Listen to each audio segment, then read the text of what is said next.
hepatitis B. Seguimos. Epidemiología muy puntual e importante es que la OMS estima que hay 254 millones de personas a nivel mundial en la fase crónica de esta enfermedad. Ojo, 254 millones. Cada año, nuevas infecciones se presentan y el promedio de incidencia, estamos hablando de 1,2 millones de personas que se infectan nuevamente con esta patología. La mortalidad es muy alta, ojo, la mortalidad es muy alta. Es 1 millón de personas que fallecen al año. 1 millón de personas. La coinfección, sobre todo con la hepatitis C, que es la que va a avanzar mucho más rápido, va a acelerar, va a estimular el paso de la hepatitis B, ya que la hepatitis C propiamente evoluciona muy rápido, en un periodo muy corto, a lo que es fibrosis, y un paso nada más es el hepatocarcinoma. El 5%, ojo, el 5%, cuando hay hepatitis B asociado a la hepatitis D, por eso que en el CIE-10, cuando ustedes van a codificar una infección, les aparece hepatitis B crónica sin delta, es decir, sin coinfección a hepatitis D, o hepatitis B crónica con delta. Es decir, cuando hay una coinfección con el virus de la hepatitis D. Eso es lo que significa el CIE-10, con o sin delta. Se refiere a la coinfección o no de la hepatitis D. Vamos a ver también, doctores, que hubo una intervención mundial muy interesante, muy importante, que ha tratado de reducir, pero no de eliminar, lamentablemente, es la vacunación. Las vacunas, es decir, la inmunización contra el virus de la hepatitis B, ha permitido disminuir enormemente los casos en América Latina. Sin embargo, el grupo que a veces es asintomático o el grupo crónico, pero que no manifiesta mayores alteraciones, es decir, subclínico, o el tercer grupo que es el portador sano, que le dicen algunos, el portador sano, estos tres, asintomático, portador sano, o el crónico sin mayor manifestación, pero con replicación viral, estos tres contagian. Y esa es la razón por la cual no se puede erradicar la hepatitis B.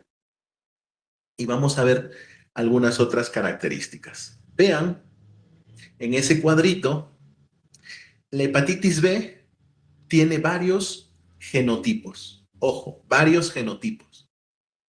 Tiene desde la A, la hepatitis B o el genotipo A, el genotipo B, el genotipo C y el genotipo D. Hay más todavía, por cierto, hay muchas letras del abecedario. Pero la pregunta es, ¿cuáles son los que más afectan al ser humano? Son las tres primeras, los genotipos A, P y C. Recuerdan que la hepatitis A tenía serotipos, ¿cierto? Y del serotipo ABC, sobre todo, que es la misma, en el subtipo B hay el sub 1 y el sub 2 inclusive, ¿no? Pero el A1 era el más frecuente, que era también en la región Junín. En cambio, la hepatitis B en nuestro Perú está teniendo también los subtipos ABC, de los cuales los dos primeros, A y B, son los que más se reportan en el Instituto Nacional de Salud. Pero no descartemos el subtipo C, que también en América, en el continente americano, sobre todo en Estados Unidos, es también prevalente. ¿Qué más? Miren, 35 22 y 31. Ojo, que son los que llevan y son detectados a la fase crónica con compromiso hepático de lo que es la fibrosis en sus diferentes grados y el hepatocarcinoma. Vean que la raza también influye. Hay estudios como este, en donde los asiáticos o descendientes de asiáticos tienen mayor prevalencia a las fases crónicas. El sexo, ya hemos visto y hemos dicho, ¿quién de los dos mejor maneja las infecciones? El sexo femenino.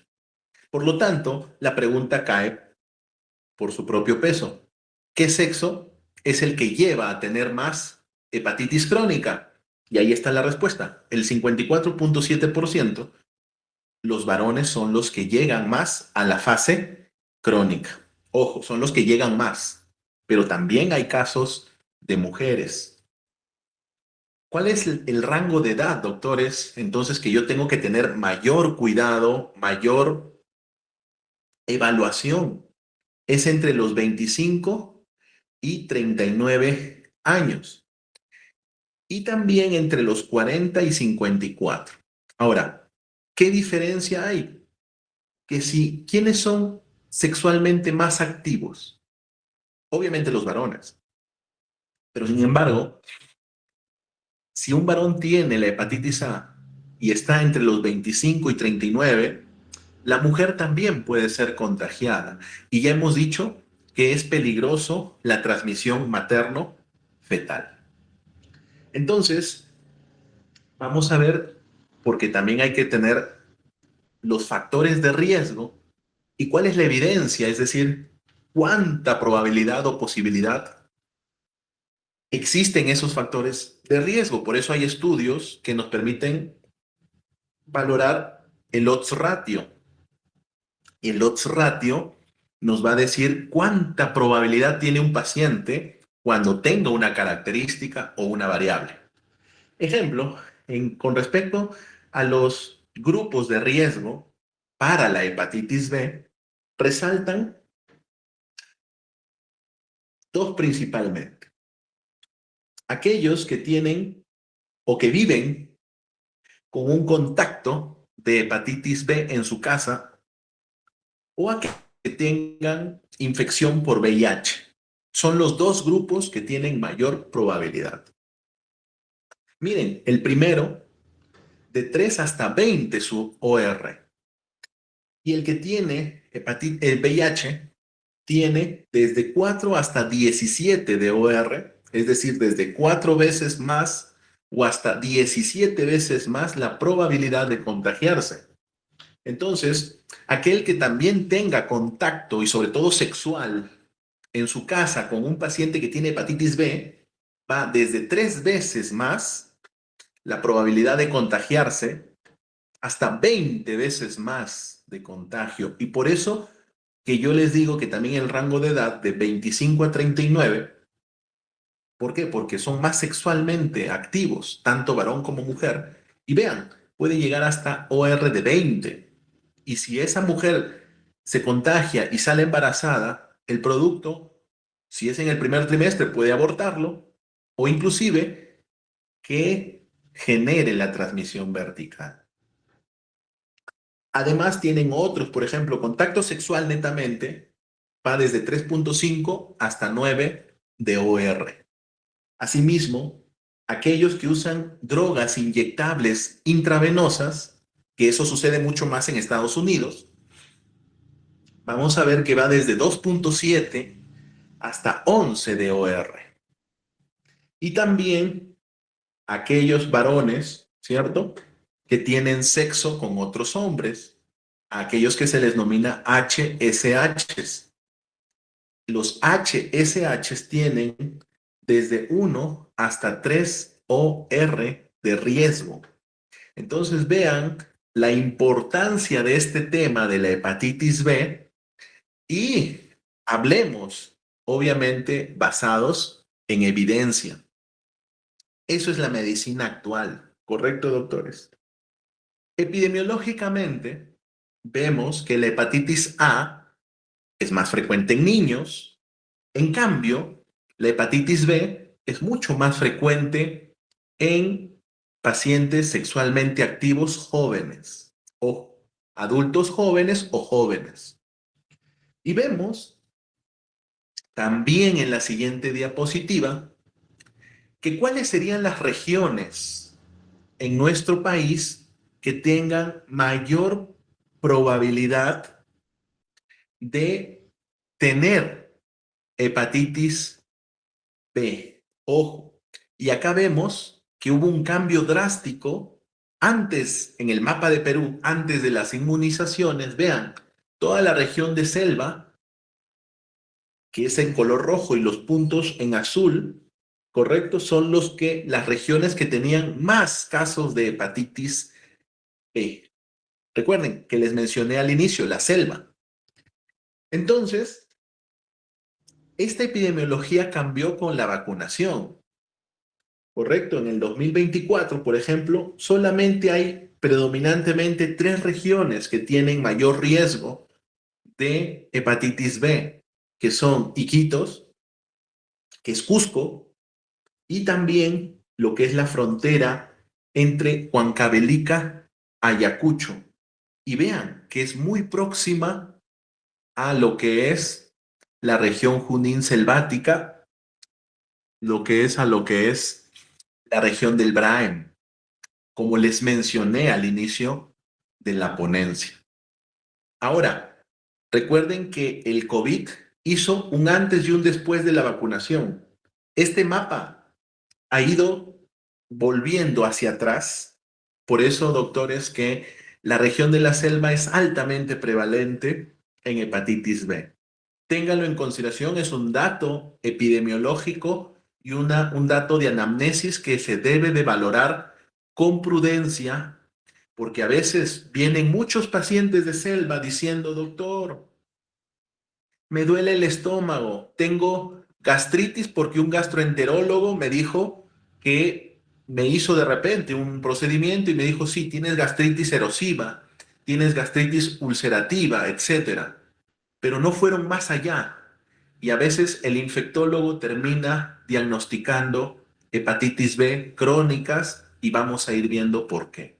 Entonces, valoren esos datos, doctores, les va a servir y pueden tener un mejor rendimiento diagnóstico. Entonces, veamos que hay características del virus. Vamos a ver que hay lo que es el antígeno de superficie. El antígeno de superficie se subdivide en 3 subtipos, que es el antígeno de superficie externo, el antígeno de superficie membranoso y el antígeno de superficie externo. El interno y el externo, perdón. El interno y el externo y el de membranoso. Entonces son L, S y M. Son sus 3 subtipos. Tenemos también un antígeno muy importante que es el core, ¿correcto? Que es el que envuelve al genoma y recordando que el genoma de la hepatitis B es un virus ADN, repito, virus ADN. Y no olvidarse de una enzima que es muy importante, que es la polimerasa, que tiene una función importante en la transcripción, ¿correcto? Del ADN y obviamente también para la infección y daño o injuria directa después a lo que es la célula del hepatocito. Entonces, vamos a ver que la hepatitis va a tener un ciclo importante. Todo es intracelular y también tiene una etapa donde puede permanecer en latencia, es decir, ingresar al núcleo, anexarse a nuestro genoma y ahí poder tener un periodo largo de varios años, ¿correcto? En forma latente, repito, es decir, sin replicación o tener replicaciones subclínicas que van a generar escasas viremias. Esa es la diferencia en comparación a otros virus.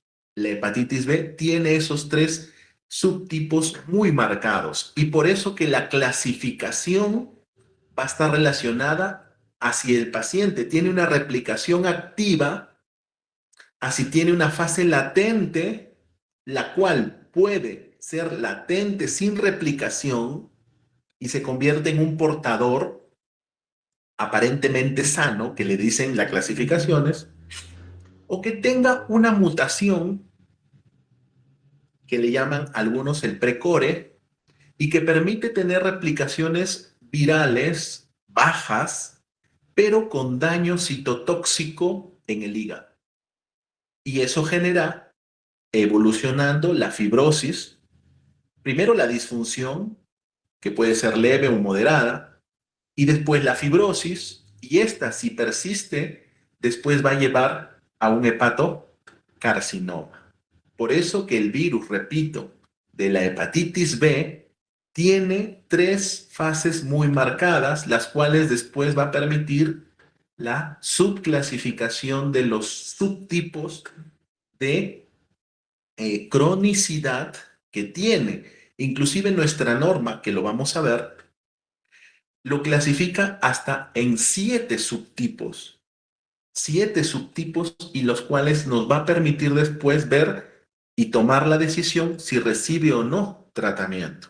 Volvemos al caso que les digo, que muchos pacientes a veces vienen o son manejados por el internista, por el geriatra, por a veces el médico general. Uy, están saliendo algunos doctores. Bueno, eh, vamos a ver que son manejados a veces como una gastritis y siendo esta a veces una enfermedad muy diferente. ¿Correcto? Espero que estén saliendo por problemas técnicos y no porque se les esté aburriendo o no quieran escuchar la clase. Ojo, doctores, porque de acá viene preguntas, ya les he dicho. Sigamos entonces. Las vías de transmisión en lo que es la hepatitis B son varias. La principal es la transmisión por contacto con fluidos, sangre principalmente o las secreciones corporales por vía sexual. Los títulos virales va a depender muchísimo, obviamente, es decir, la carga viral. Doctores, a los delegados, si siguen saliendo, voy a suspender la clase. Se los estoy advirtiendo. Creo que he coordinado muy bien con los delegados. Si no, doy por terminada la clase.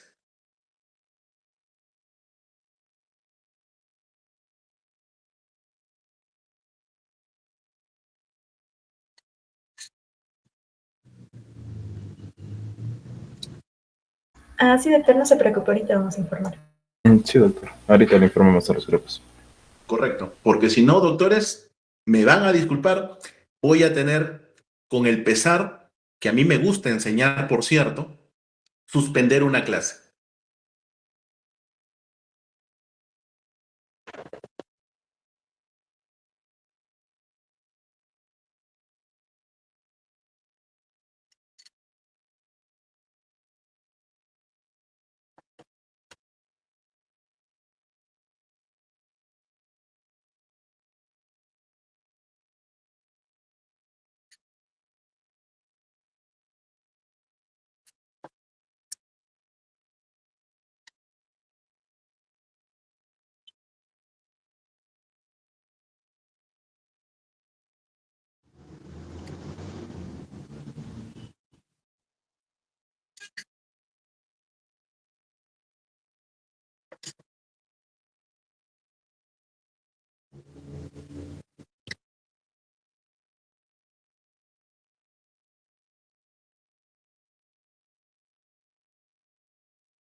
Doctores, había más de 80 personas. Ahorita ha bajado, bajó hasta 76. Ojo. Ya. Voy a continuar. Si veo que siguen saliendo doctores, ya voy a suspender definitivamente la clase. ¿Correcto? A ver, Continuamos. Vía de transmisión. El modo, como les he dicho, es exposición a lo que es sangre o fluidos. Sangre o fluidos. Los títulos virales sí son importantes. ¿Por qué? Porque mientras más cantidad de virus haya en las secreciones, definitivamente va a tener mayor transmisión de ellos. Asimismo, las concentraciones virales son muchísimo más altas en sangre y en secreción genital. Sin embargo, aquel paciente que esté en fase aguda, que tenga una carga viral muy elevada, puede estar presente en la saliva. De ahí la importancia de que la hepatitis B también se puede transmitir a través de las secreciones salivales. Asimismo, el semen y el fluido vaginal son otros fluidos donde hay muchísima mayor concentración de la carga viral. ¿Debido a qué? A que son células que están en constante renovación y el virus es atraído por esas renovaciones, esos cambios, esas divisiones celulares muy frecuentes. Por lo tanto, el semen, repito, y el fluido vaginal son también secreciones corporales donde el virus de la hepatitis B es atraído y obviamente la carga viral es también demasiado alta. ¿Esto qué conlleva? A que actualmente vamos a ver que hay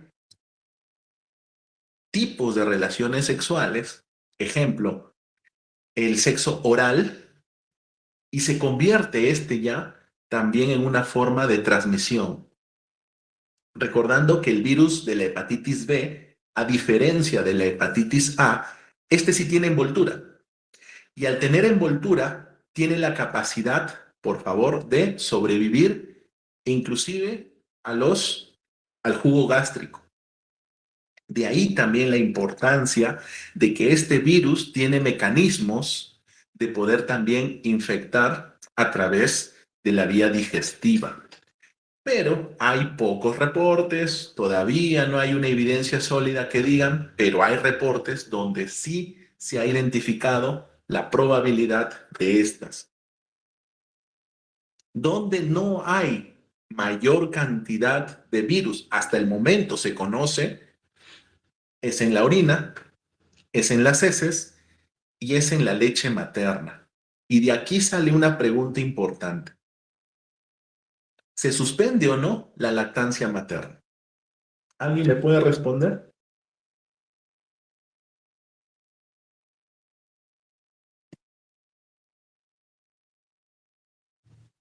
Debido a que no hay mucha concentración de virus en la leche materna, las recomendaciones en nuestra norma o en las recomendaciones internacionales no se suspende la lactancia materna en hepatitis B. Pregunta de examen.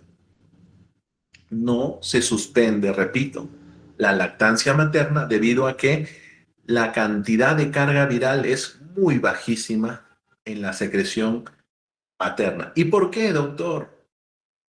Porque en la leche materna se produce anticuerpos de tipo IgA y además un subtipo de IgG atraviesa y se da a través de la leche, por lo tanto, cumplen su función de opsonizar al virus y también reduce la capacidad invasiva a través de la leche materna. Entonces son dos razones demasiado importantes. Carga viral baja y presencia de inmunoglobulina A e inmunoglobulina G, un subtipo, que es la inmunoglobulina G3, subtipo 3, que es la que atraviesa la secreción mamaria y se le brinda al recién nacido. Entonces, por ese motivo, por esas razones, no se suspende la lactancia materna en hepatitis B. Muy bien, doctores. Ejemplos, por ejemplo,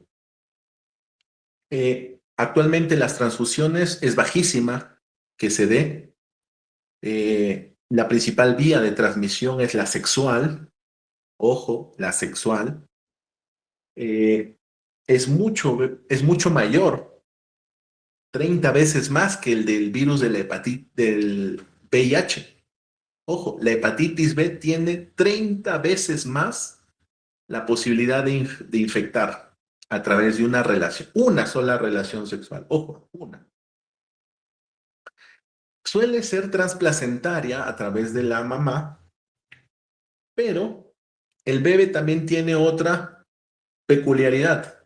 Se va a dar la vacuna y la inmunoglobulina y por lo tanto se convierte, obviamente esta se aplica después de las 12 horas de vida, antes no se recomienda por su periodo de adaptación, pero a las 12 horas de vida se le pone la vacuna y se le da también la inmunoglobulina humana contra la hepatitis B.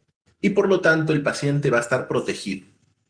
Y evitamos, ¿cierto?, que el virus, por más que haya pasado a través de la placenta, llegue al órgano principal que es el hígado, ¿no?, por su tropismo. Bueno, en cirugías puede el cirujano pincharse o los cirujanos pincharse si es que no tienen los cuidados debidos y se puede transmitir la hepatitis B. Compartir artículos e higiene personales como prestobarbas principalmente, pues sí, también puede tener potencial transmisión, pero los que usan drogas y tatuajes, donde hay agujas, obviamente, estos sí tienen mayor probabilidad de contagiarse. Entonces, ya les había mencionado en algún momento la fase aguda y la fase crónica. El 70% de los pacientes vean en la fase aguda es anictérica, es decir, no van a tener ictericia en la hepatitis B. Repito, en la fase aguda el 70% no va a tener ictericia. E inclusive va a tener síntomas muy inespecíficos que se denomina etapa subclínica. Asimismo, en la fase aguda, solo el 0.1 al 0.5 van a llevar a ser hepatitis fulminante. Y si recuerdan, lo de la hepatitis A que acabamos de ver son los mismos casi factores de riesgo. Consumo de alcohol, enfermedades hepáticas crónicas.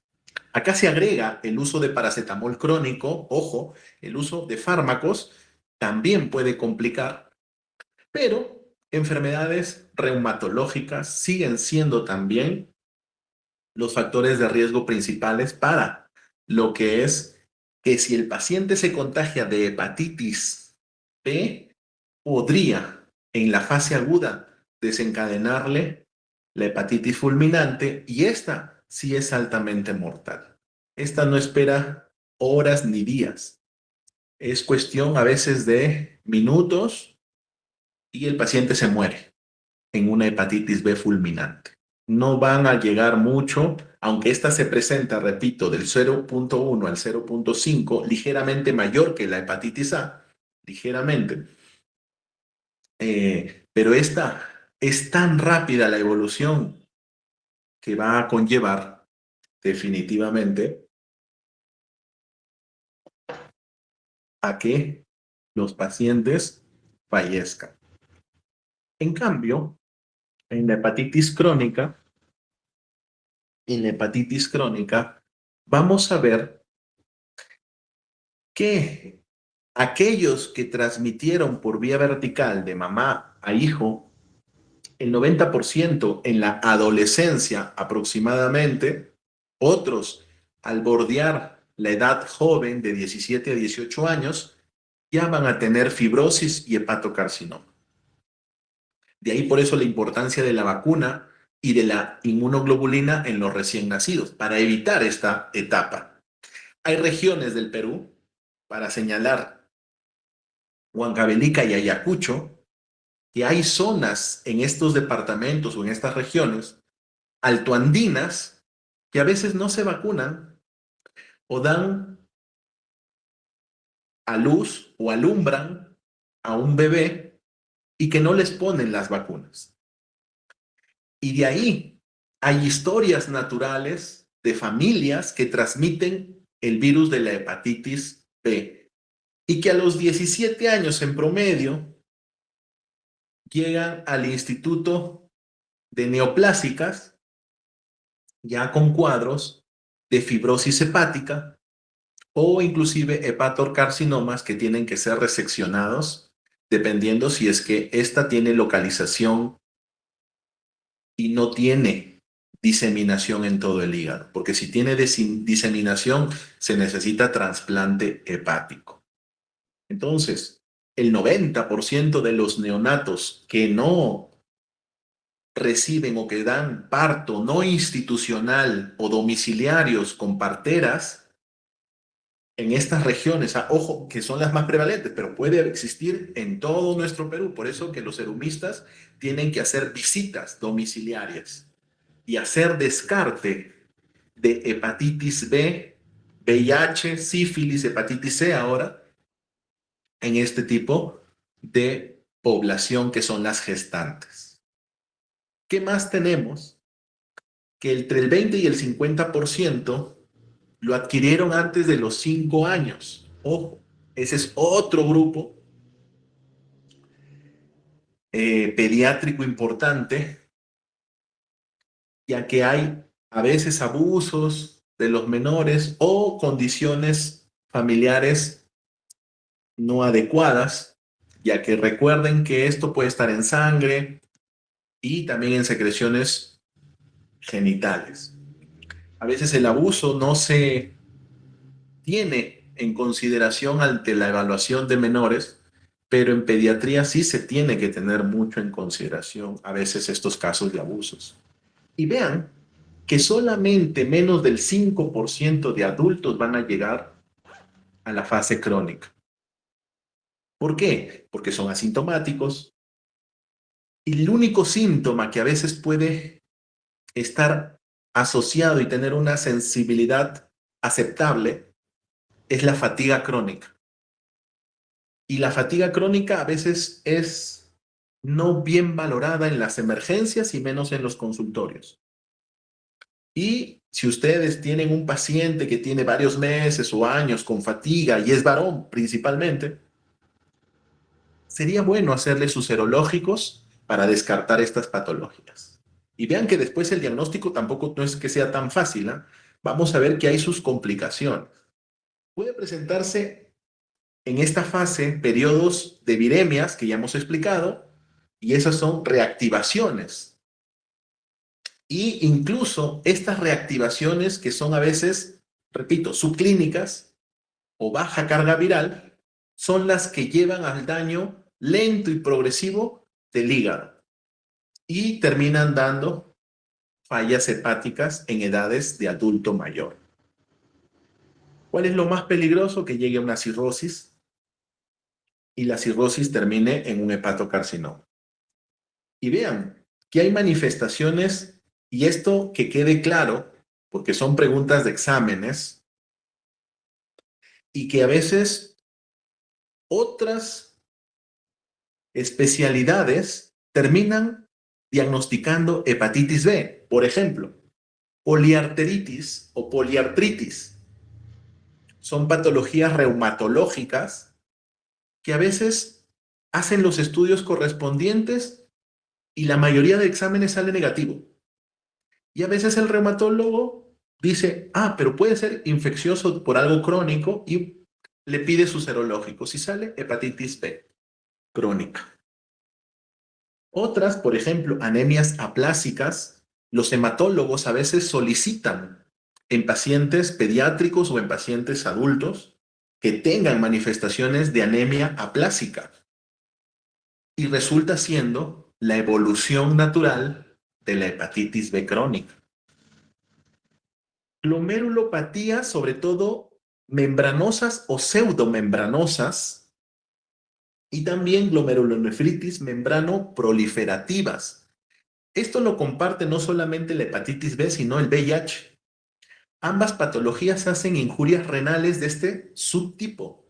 Repito, glomerulonefritis membranosa o pseudomembranosa y la glomerulonefritis membrano proliferativa.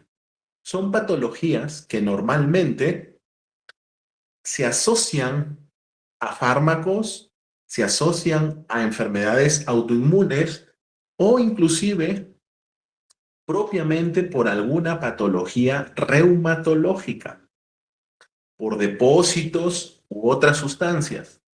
Pero a veces no se piensa en los procesos infecciosos, repito, hepatitis B y VIH son los más frecuentes en generar este tipo de glomerulonefritis. Entonces, si tienen a veces este tipo de pacientes, sería muy importante valorar la hepatitis B. Pero vamos a ver cómo lo vamos a valorar más adelante. ¿Por qué? Porque hay pacientes que negativizan el antígeno de superficie.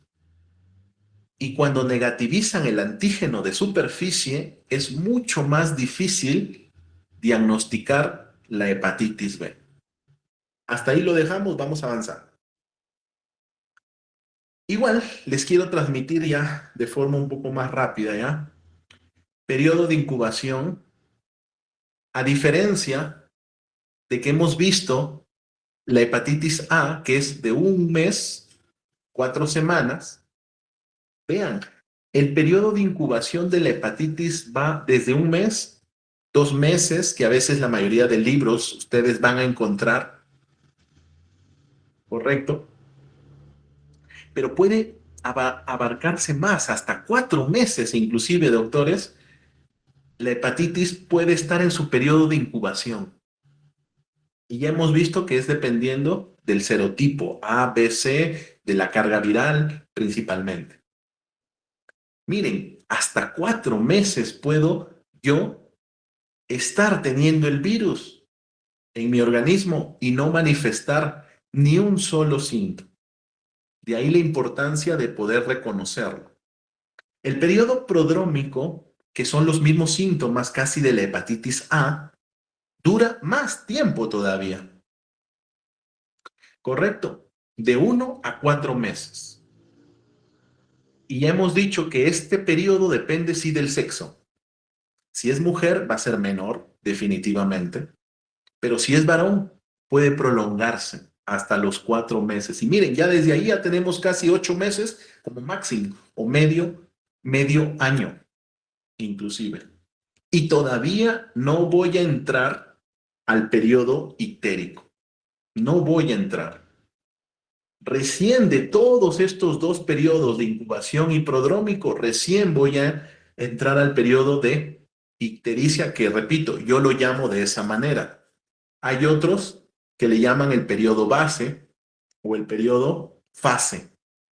Entonces, ahí vas a tener presencia de ictericia o no, o de otros síntomas, pero lo que sí debemos de reconocer es que cuando ya tengo la fase de ictericia, ya va a haber daño, va a evolucionar a diferentes grados de fibrosis, ya sean estas leves, moderadas o severas. Fibrosis, la cual puede prolongarse inclusive, la fibrosis, me refiero a la fibrosis, hasta varios años después, es decir, entrando a la etapa de cronificación. Y vean que dentro de la etapa de cronificación, es decir, cuando ya están crónicos los pacientes, es decir, más de 6 meses, vamos a ver que aparecen los signos de cirrosis y también el hepatocarcinoma. Entonces, el periodo de contagiosidad es desde el periodo de incubación. Mucho más notorio en el periodo prodrómico y es altamente contagiosa en la fase ictérica. Ojo, en la fase crónica, al igual que la hepatitis A, ¿correcto? Al igual que la hepatitis A, vamos a ver que puede ser varias semanas después y seguir contagiando. Ojo, seguir contagiando inclusive hasta los 6 meses, pero cuando está en la etapa crónica hay periodos donde va a haber replicación, es decir, donde el virus va a seguir replicando y definitivamente cuando está replicando aparece el riesgo de contagio, a pesar, repito, de estar en la fase crónica. La inmunidad, a diferencia de la hepatitis A que nos dura de por vida, el IgG de la hepatitis B, ya sea por vacunas o por infección, solamente dura un promedio de 12 años, con rango mínimo de 10, con rango mínimo de 15 años. Ojo, y ya sabemos que en quién dura menos, ¿no? La doctora Élida tiene su micro prendido, por favor. Ha ingresado, gracias. Entonces, si les preguntan en un examen de admisión, ¿cuánto dura la inmunidad de la hepatitis B? La respuesta es de 10 a 12 años, otros de 10 a 15 años. Y si les dicen el promedio es 12 años. Entonces, ¿qué significa? Que tengo que aplicarme refuerzos. Tengo que estar volviéndome a poner mis 3 vacunas contra la hepatitis B. Esa es la diferencia en comparación a la hepatitis A. Por ejemplo, en el adulto, que es muy, muy valioso, y sobre todo si son personal de salud, es decir, médicos, estudiantes de medicina como ustedes, doctores, deben aplicarse en promedio entre los 20 y 25 años, si son personal de salud, es decir, médicos, enfermeras, obstetras, entre los 20 y 25 años deben aplicarse sus refuerzos. Si no se han aplicado, doctores, aplíquense, les recomiendo, les van a ayudar. Y si son población general, la recomendación es a partir o en promedio de los 30 años, que ya la población general debería tener su vacuna de refuerzo. Y a veces no hay consejería de eso a nuestra población. Y después de eso, la población general debe repetirse antes de entrar a la etapa de adulto mayor.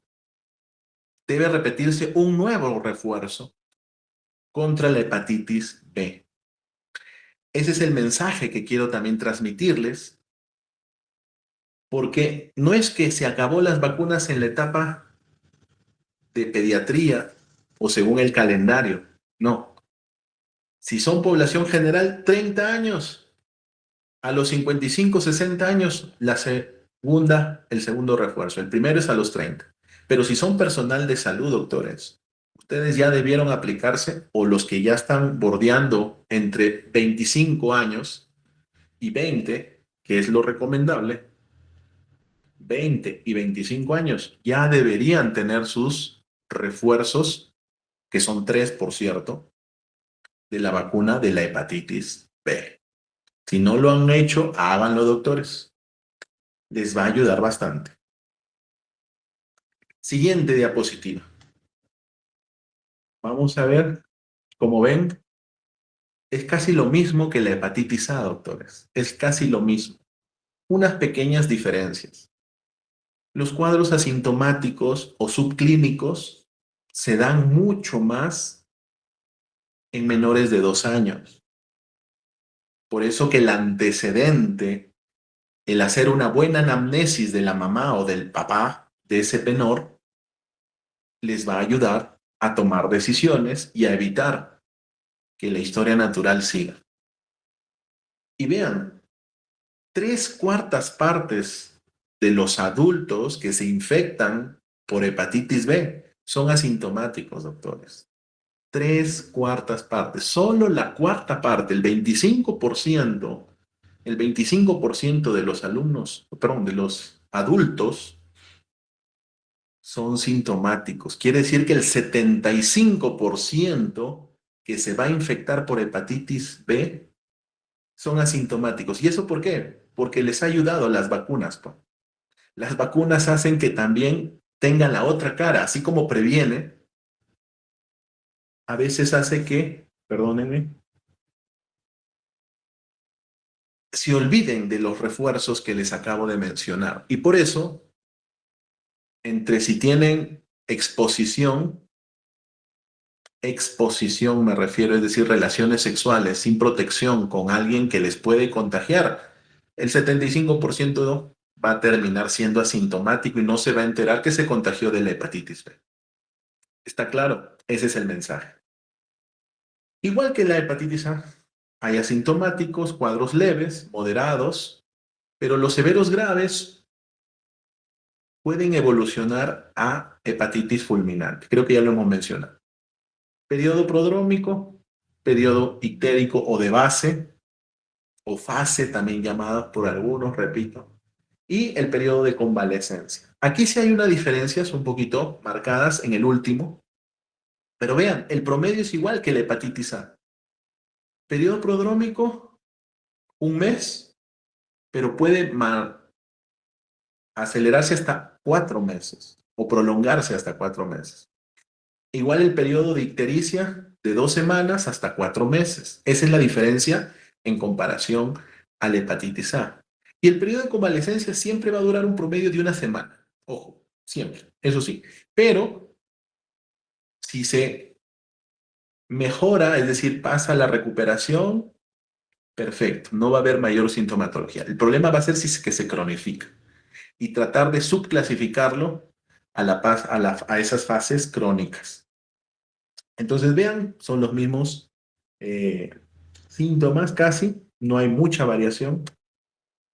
La fase aguda, vamos a ver, es aquel que la duración va a ser variable, como le dije, de 4 a 12 semanas, en promedio hasta 4 meses. Es decir, el virus ingresó y va a empezar a replicarse y va a llegar a sangre. En sangre hay viremia, pero también ya se va a ir formando los anticuerpos. Ahora, ¿qué es lo que nos interesa de los antígenos? Nos interesa el antígeno de superficie, porque es el que nos va a indicar que el virus ingresó al cuerpo humano. Y el otro, si es que no tengo la posibilidad de carga viral en ese momento, pero tengo un antígeno, que es el antígeno E, el que me va a permitir decir que hay una replicación importante. Entonces, si les preguntan cuáles son los dos antígenos de mayor importancia, es el antígeno de superficie y el antígeno E. Para un diagnóstico inicial, ¿cierto? Con limitaciones de diagnóstico. ¿Qué más? Después tengo la viremia en línea roja. Vean, la línea roja es la viremia y por lo tanto van a aparecer dentro de la fase aguda los dos subtipos, los pródromos, donde va a prevalecer la viremia. La fase aguda se divide en prodrómica y en fase ictérica. Y la fase ictérica ya les expliqué por qué se da, porque como en la fase prodrómica donde hay la viremia, se empieza a formar los anticuerpos, ¿correcto? Y los anticuerpos que hacen que el virus salga de sangre y vaya a la célula diana, es decir, donde tenga el mayor tropismo. Y el mayor tropismo es la célula hepática. Y por eso aparece la ictericia, ¿correcto? Cuando ya el virus llegó y está haciendo efecto citotóxico a nivel del órgano diana. Después los anticuerpos, vamos a ver que es la fase subaguda, ¿correcto? La fase subaguda. Y en esa fase subaguda es donde ya no va a haber viremia, vean.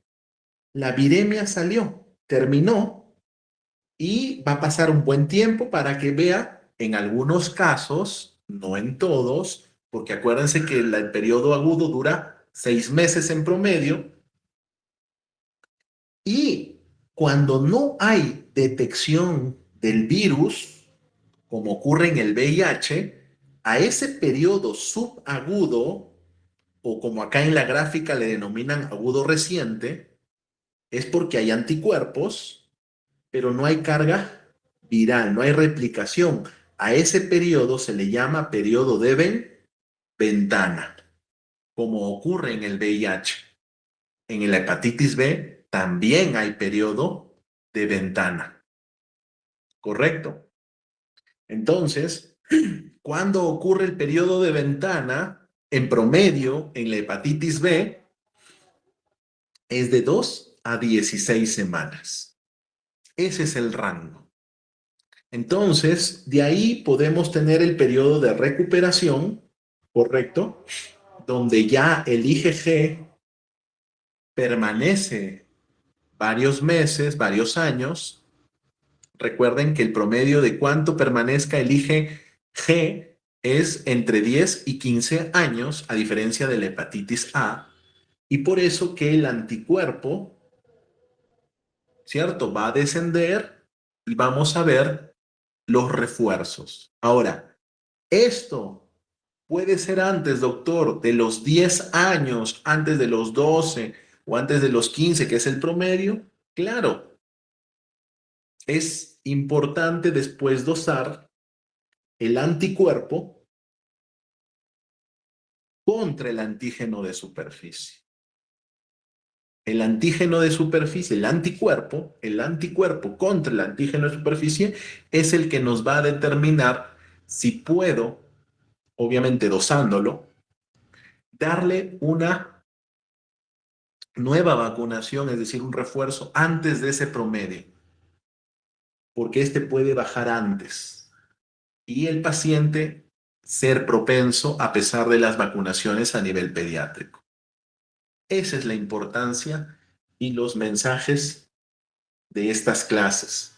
Por eso decidí hacerlo virtual, porque en el periodo de tiempo que nos dan en la universidad es poco probable explicarles ustedes estos temas o estos datos, ¿correcto? Doctor, ¿qué pasa en la fase crónica? Les mencioné que habían 5 subtipos de fase crónica. Y hay que saber identificarlos. Y a veces no muchos profesionales, incluyendo algunos especialistas, desconoce de estas fases crónicas, de estas 5 fases crónicas que presenta la hepatitis B. Entonces, y como dicen, ¿tiene antígeno de superficie negativo? No tiene hepatitis B. No tiene. ¿Quién garantiza eso, doctores? ¿Quién les va a garantizar? Y si de repente la paciente o el paciente fue a un especialista que sí sabe esto, los puede denunciar porque no le diagnosticaron a tiempo o le dijeron que no tenía la hepatitis B. Y saben que en estos tiempos tienen todo lo de ganar sus demandantes, ¿no? Entonces, por eso me doy la oportunidad y por eso hago un paréntesis. Me incomoda que a veces salgan de la reunión, porque les trato de transmitir conocimientos que a veces les van a hacer diferenciarse de sus colegas o de otros médicos, porque tengo a veces las ganas de enseñar para que no se cometan errores garrafales a veces en la atención primaria, sobre todo, o en sus prácticas clínicas posteriores, ¿no? Porque ustedes van a ser el futuro de la medicina. Entonces, volviendo al tema, quiero explicarles estas fases crónicas. Esta fase crónica, vean, y también hay otro detalle, el antígeno E también puede estar negativo. Y vean que en la parte superior, si tengo el antígeno E, significa que hay replicación. Eso está presente en la fase 1, en la fase 2. Pero vean, la fase 3, la fase 4 y la fase 5 va a tener unas características peculiares. Vean, El antígeno E en la fase 3 es negativo. En la fase 4, el antígeno E también es negativo. Ojo. Y vean qué características son las fases. Infección crónica, en la fase 1 se denomina inmunotolerante. En la fase 2 se llama hepatitis crónica inmunoactiva. En la fase 3 se llama infección crónica o portador inactivo. Que estos son los que más contagian, ¿no? Esta fase 3, por cierto. La fase 4, hepatitis crónica con reactivación. Y la fase 5, vean, el antígeno de superficie se negativizó. Quiere decir que a este grupo, si ustedes le piden solamente antígeno de superficie y sale negativo, podrían estar cometiendo un sesgo diagnóstico, es decir, no diagnosticar a estos pacientes. Y miren, a esa fase 5 se le llama infección oculta. ¿Y qué características debe tener? Vamos a ir describiéndolo al menos para que lo puedan entender. Entonces, en la fase 1, vean,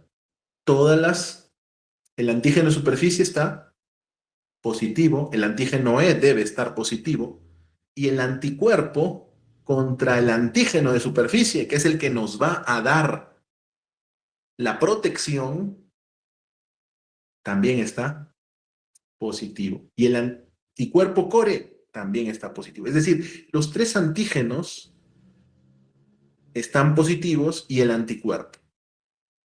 Vean que también se repite muy similar en la fase 2. Pero ¿cuál es la diferencia? Que la carga viral en la fase 1 está alta, pero en la fase 2 vamos a tener valles y alzadas o picos de replicación. Y pueden ser inclusive superiores, perdónenme, al basal de la 1 o inclusive ser menores, pero seguir teniendo carga viral. Eso es la diferencia. Y además, doctor, ¿qué les dije? ¿Cuál de los dos transaminasas es más sensible que nos diga que está habiendo daño hepático? ¿Es el ALT o el TGP? Y vean, el TGP o el ALT va a estar normal en la fase 1, pero se va a elevar o a haber hipertransaminasemia a predominio del ALT o del TGP en la fase 2. Por eso se llama inmunoactiva, pero ya es crónica, se da más de 6 meses. Ahora, ¿en cuál de las dos hay fibrosis? En la 1 no va a haber fibrosis, porque está saliendo de la fase aguda. Está entrando a la fase crónica, y en la fase crónica sí va a haber fibrosis. Va a haber algún grado de fibrosis. Ahora, si tengo la fase 1 y me confío porque no hay elevación del TGP o TGO, hay carga viral, aunque sea pequeña, y tengo mi serología positiva para hepatitis B, ver que sí o sí se tiene que dar terapia en la embarazada. Y eso está en la norma técnica. Este es de un estudio del 2021, por cierto, de gastroenterología, pero en la norma técnica de gestantes sí menciona. No interesa a veces que haya mucha alteración. Puede haber carga viral, pero por ser gestante necesita terapia, a pesar de que esté en la fase 1. Porque no hay a veces tanta carga viral, a veces está normal la carga viral, está negativa. Está normal el TGP, el TGO, pero tiene su serología. Y a veces muchos he escuchado, ojo, nadie me lo ha contado, gineco-obstetras que dicen, no, si no tiene carga viral, no le, no le corresponde tratamiento. Mentira. ¿Por qué? Porque el embarazo no dura, obviamente, menos de 6 meses. Dura 9 meses. Y si dura 9 meses y esto fue diagnosticado en la fase inicial, va a pasar rápidamente a la fase 2. Y en la fase 2 sí va a haber ya daño, va a haber fibrosis, va a haber cargas virales altas o bajas, indistintamente, que eso a veces no lo entienden. Y el TGO y el TGP puede estar normal, vean, normal en la primera parte, o puede tener picos, alzas, o normalizarse durante el embarazo. Y vean, el tratamiento es siempre. Si está en fase 2 ya se debe dar tratamiento. Pero doctor, estuvo en la fase 1 pero tuvieron la oportunidad. A ver, doctor José María Luis Silvestre, Tupac Yupanqui está alzando la mano.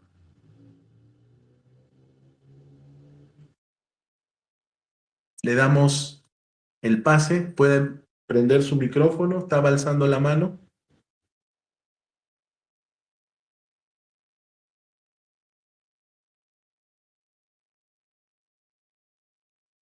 ¿No? No van a emitir opinión.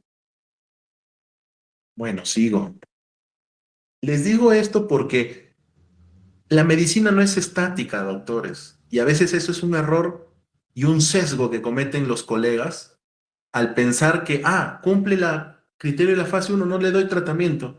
¿Y quién garantiza que no va a pasar a la fase 2 esa embarazada? Nadie, doctores. Y si hay transmisión vertical, ya hemos visto que hay alta probabilidad en los menores de 2 años, inclusive en los menores de 5 años, que se transmita la hepatitis B. Ahora, sí, alguien está levantando la mano. Sí, doctor. Tenía una consulta. En el Dígame, caso de doctora, le la escuchamos. medicación, de la hepatitis B ya pongo en la fase crónica, no es teratógena o afectaría al bebé. Quizás por eso muchos ginecobstetras están en contra de la medicación.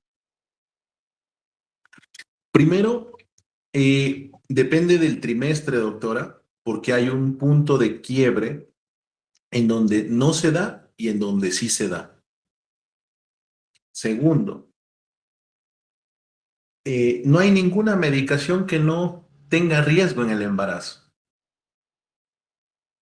Entonces, no se daría, ¿no? Hay que ver, valorar definitivamente, uno, eso. Dos, es el riesgo de transmisión. Mientras más me demoro en el diagnóstico y más me demoro en la instauración del tratamiento. Por ejemplo, hay 2 medicamentos que se utilizan acá en Perú, que es el Entecavir, que está en primer lugar para la hepatitis B, y el Tenofovir, que lo vamos a ver de acá en un momento. Y uno de ellos no se da en la gestación, está contraindicada. La otra sí. Entonces, empezamos por esas diferencias.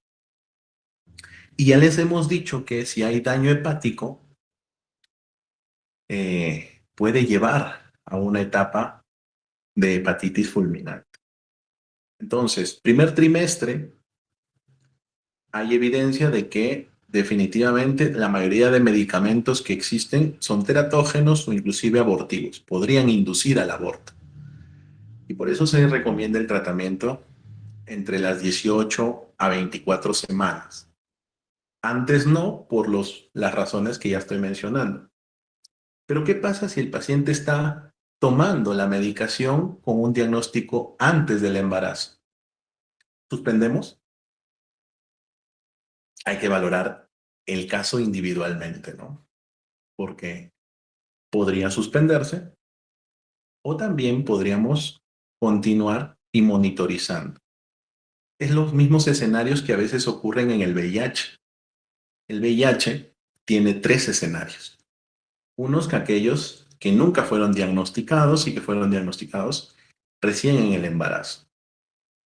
O aquellos que tuvieron el diagnóstico antes pero no reciben tratamiento y se embarazaron. Escenario 1. Escenario 2.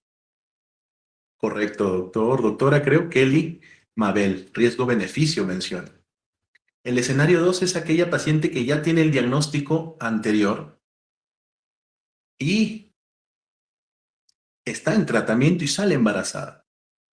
Y en esos casos no se suspende la medicación, doctora. Se ve el esquema, sí. Y se puede cambiar si es que tiene un esquema que es muy teratógeno. Y se cambia el esquema durante el embarazo, pero no se suspende. Y bueno, el escenario 3 es que cuando ya pues no, todas tus pruebas salieron negativas y justo en el momento del trabajo de parto nace el bebé. Y uy, salió positiva la mamá. Y ahí hay otras condiciones para poder usar medicamentos, inclusive durante el trabajo de parto, que reduzcan el riesgo. Entonces, son escenarios, por eso les digo, la medicina no es dinámica, la medicina no es estática, la medicina es dinámica. Y para eso, a los médicos nos han enseñado el juicio clínico, el razonamiento e individualizar los casos. Entonces, pero depende, porque hay casos también excepcionales que no están en todas las normas. Y hay que analizarlo. Para eso también a veces hay grupos, como en la tuberculosis, que cuando hay resistencia tienes que mandarlo a un comité. Y los expertos eligen un esquema adecuado. Entonces veamos que estas características nos permiten ser mejores profesionales siempre y cuando conozcamos, obviamente, toda la farmacocinética. Bueno, están abandonando los chicos de la sala, en fin. Vamos a ver entonces que nos quedamos en la fase 3. Con esto de repente termino, en todo caso. La infección crónica del portador inactivo. Vean, carga viral muy pequeñísimas o normales inclusive. El ALT o TGP negativo no está alterado, está normal, en rangos normales. En cambio, la fibrosis puede haber mayor riesgo. Y aquí hay que valorar si se va a usar quimioterapia, sobre todo en inmunocomprometidos o suprimidos, porque ya tiene un grado de cirrosis. Entonces, vemos que si hay cargas virales bajísimas, no solo el tratamiento les va a ser beneficioso, sino que hay que ver dependiendo del grupo si es inmunocomprometido o suprimido. E inclusive podemos utilizar otro tipo de tratamientos que ya escapan al infectólogo o al gastroenterólogo, que corresponden más a un oncólogo médico, porque se utiliza quimioterapia y empieza el tratamiento multidisciplinario. La fase 3, que se le conoce como infección crónica de portador inactivo, vean, el antígeno de superficie está negativo.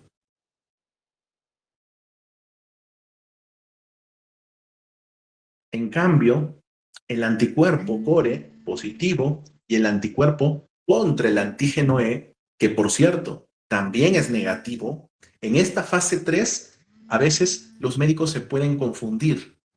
¿Por qué? Doctor, pero el antígeno E y el antígeno de superficie son negativos. Ok. Entonces está sano el paciente. No, hay que pedir los otros anticuerpos porque nos van a permitir ver que negativizando el antígeno de superficie y el E, estamos clasificándolo automáticamente en la fase 3 de la hepatitis crónica. La fase 4 de hepatitis crónica reactivada, ¿correcto? Vamos a ver que el anticuerpo contra el core es positivo, el antígeno E sigue siendo negativo, el antígeno de superficie, el anticuerpo contra el antígeno E es positivo, pero vean la diferencia en comparación al 3. En el 3 la carga viral era normal o muy bajísima y el TGP o el ALT era normal. En la fase 4 lo diferencia es porque son altas. Tenemos cargas virales altas. Eso es la diferencia entre el 3 y el 4. En cambio, el 5, vamos a ver que el anticuerpo contra el core es positivo, el antígeno de superficie es negativo, podemos tener el anticuerpo contra el antígeno de superficie positivo, pero aquí ya cambia. Vuelve a ser el antígeno E positivo porque hay replicación. pero es una replicación subclínica. Y vean que la carga viral puede estar pequeña, reconocible, pero pequeña, o normal inclusive, el TGP o el ALT normal, y la biopsia inclusive no demuestra fibrosis, pero hay que valorar si está inmunosuprimido o no el paciente para poder brindarle el tratamiento. Entonces vean que no es fácil diagnosticar la hepatitis crónica e inclusive se complica debido a las características de las diferentes fases. Y esto a mí me gusta que lo razonen porque de acá salen preguntas de casos clínicos. Entonces, entre agudo y crónico, sobre todo en la gestante, vean, perdón, que es una fase que a veces se comporta como inmunotolerante, ¿correcto? Bueno, voy a dejarlo hasta acá, doctores. Creo que están abandonando la sala y ya repito que también a veces por uno o por dos el resto paga. Entonces nos estamos viendo en la tarde.